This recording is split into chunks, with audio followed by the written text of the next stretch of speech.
The motherfucking Eagle Double G.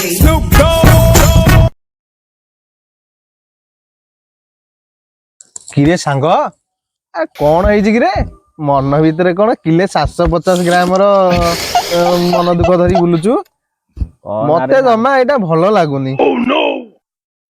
କହନା ରେ ସାଙ୍ଗ ଭାରି ଅସୁବିଧାରେ ଅଛି। ଭାବୁଛି ତତେ କହିବି ବୋଲି ପୁଣି ଭାବୁଛି କହିବି କାଳେ ମନା କରିଦବୁ। ଆରେ ମନ ଭିତରେ ଏତେ ଦୁଃଖ ରଖିକି ଚାଲେ ନା।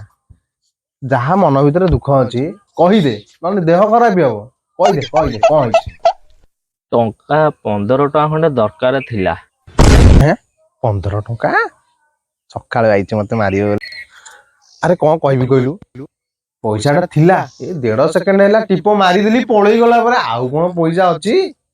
ପଇସା ଥିଲେ କଣ ମୁଁ ତତେ ଦେଇନଥାନ୍ତି? ତୋ ନିଜର ପିଲାଟା ମତେ ଦେଇନଥାନ୍ତି। ପଇସାଟା ନାହିଁ ରେ ଆଉ।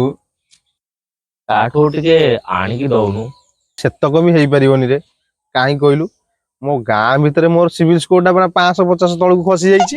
ମାନେ ପୁରା ଖରାପ। ଆଉ ମୁଁ କେମିତି କାହାଠୁ ଆଣିବି? ମୁଁ ଯାହା କହିନେ ପଇସା ମାଗିବାକୁ ଯିବି ସିଏ ମତେ ତଡା ବାଡି ଧରି ଗୋଡେଇବ। ମୁଁ କାହାଠୁ ଆଣିପାରିବି? ଆରେ କାହିଁକି କାହିଁକି 15 ଟଙ୍କା ପାଇଁ କଣ ତତେ ଲୋକ ବାଡିଆକୁ ଗୋଡେଇବେ? ମୁଁ ପୁରା ଯାହାଠୁ ଯାହା ନିଏ ଆଉ ଫେରାଏନି। ଆଉ ମତେ କୋଉଠି ପଇସା ଆଉ ମିଳିବ ନା ମୁଁ ତତେ 15 ଟଙ୍କା ଦେବି? ଆଉ କୋଉଠି ଦେଖିଦେ। ମୋ ପାଖରେ ହବନି ରେ ପଇସା। ସକାଳୁ ଗୋଟେ ମାଗିଲୁ ନିଜର ପିଲାଟା ମୁଁ କଣ ଦେଇନଥାନ୍ତି? ଦେଇଥାନ୍ତି ମୋ ପାଖରେ ତ ନାହିଁ ଆଉ କୋଉଠୁ ଆଣିବି? ହଉ ମୁଁ ଯାଉଛି ଆଉ କାଠୁ ଗୋଟେ ଦେଖିବି ଆଉ। ପଇସା ତ ନିହାତି ଦରକାର। ହଉ ହଉ ଯା ତୋର ଯା ଯାଉଛି ହେଲା କାମକୁ ଯା ପଇସା ଯାଉଛି ପତ୍ର ଦେଖିବୁ ଯାଉଛି ଆଣିବୁ ସାଙ୍ଗ କାହାଠୁ ଯାଉଛି। ଯା ହଁ ଯା।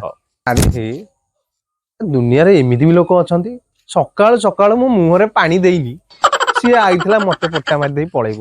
ଆରେ ତୋଠାରୁ ପୁରା ମୁଁ ଆହୁରି ମୋ ଗାଁ ସାରା ଲୋକଙ୍କୁ ପଟି ମାରିଛି। ତୁ କଣ ସକାଳୁ ଆଇଛୁ ମତେ ପଟି ମାରି? ଜୟ ଜଗନ୍ନାଥ ସାଙ୍ଗମାନେ। ଆପଣ ମାନଙ୍କୁ ଯଦି ଆମ ଭିଡିଓଟା ଭଲ ଲାଗିଥାଏ ତାହେଲେ ଲାଇକ୍ କରିବେ, ସେୟାର କରିବେ, ସବସ୍କ୍ରାଇବ କରିବେ।